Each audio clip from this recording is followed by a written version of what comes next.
So here we have a patient who is 12-week-old boy, and he is presenting in the emergency room, and you are told by the parents that he developed abnormal movements in the arms and legs. So that's kind of an important finding here a while ago at home. And earlier in the morning today, he had fever and 2 episodes of vomiting as well. So this is all pointing towards something. There is no significant medical history, and vaccination records are available, which are all as per the guidelines. So vaccination is all fine. And when you examine the patient is febrile, developing 102 degrees of Fahrenheit. So this is fever, and the pulse is high, the respiratory rate is high as well. He looks lethargic, and you notice an open anterior fontanelle. Rest of the examination is normal, and the question is of the following: what is the next best step in the management of this boy? So that's a typical USMLE question, and what we need to now focus is which one is the right answer. But in order to do so, we need to pick up the right pointers from the question. But let's go through the answers first. So the first option is lumbar puncture, then we have CNS imaging, then we have observation and reassurance, which I would cut straight away because this baby is febrile, and I would think of perhaps a CNS infection, meningitis maybe, although they have mentioned that the rest of the examination is okay, and they have not mentioned about stiff neck or meningismus, but sometimes this is not evident in all the patient. I can also see that there are signs of focal neurological deficits because there are abnormal movements noticed in arm and leg along with the fever. So this would make me think actually that maybe in the central nervous system there is a mass occupying lesion, because this is typical for a mass occupying lesion.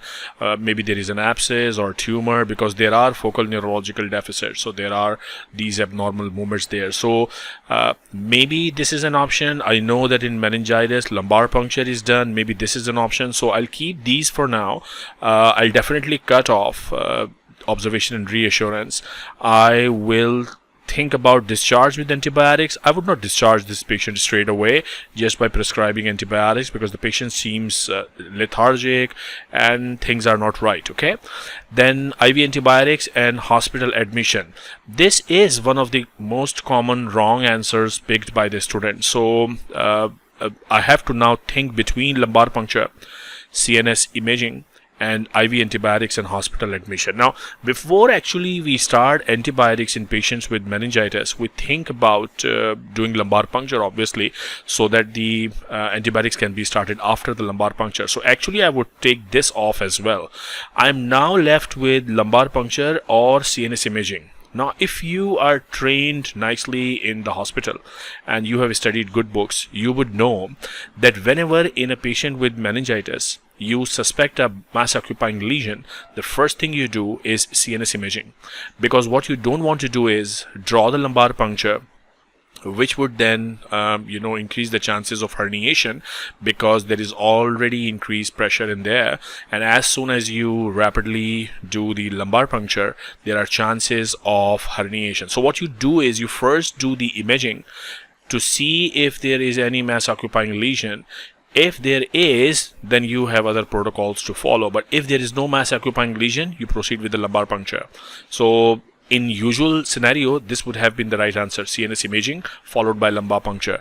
But there is a important pointer given here, and that is anterior fontanelle. Now, they say that the anterior fontanelle looks open. Now this is bulging. Now this is an area which provides kind of a cushion for the increased intracranial pressure. Even if there is a mass occupying lesion, even if there is abscess, you would straight away proceed for lumbar puncture. You can proceed for lumbar puncture because think about it. In a patient where you are suspecting a mass occupying lesion, why don't you first do lumbar puncture? Because you are worried for herniation because of increased pressure there.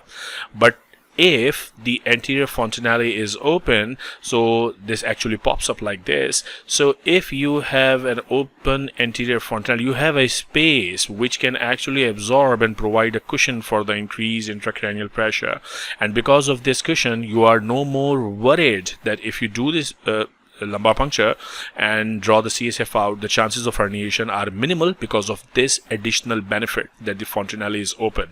Had it been a very closed space, if it was a very closed space like in adults, then the chances of brainstem herniation are very high, and therefore you do CNS imaging first and then lumbar puncture. But in this case you can actually proceed with the lumbar puncture. You can forget about CNS imaging because this is going to take some time, and you definitely need to make a definitive diagnosis, for which lumbar puncture is a very sensitive test. So you have to do this, and you don't have to wait in this particular case because there is entry. So these are the types of questions that you get in USMLE. So they confuse you to next level. Apparently it looks like a case of meningitis, and apparently it looks like that there are indications for neuroimaging because there are movement noticed in the arms and leg, and for this reason you would suspect a mass occupying lesion. For this reason you would be tempted to attempt CNS imaging as the best option, but it actually is not. It's not required as the next best step. I mean, obviously you can do CNS imaging as well, but the question is, what is the next best step in the management? And when they ask this type of question, they actually mean what is the next best step, not number 2, number 1 next best step. So the first best step in the management of this patient would be to do lumbar puncture, and then obviously later in the line of management you will be doing at some point perhaps CNS imaging, maybe you'll be giving antibiotics, but first and the foremost thing, the next best step in the management would be lumbar puncture. So stay tuned with Coach2Boards, and we will be hitting back to you with a lot of similar questions and their explanations. Stay tuned.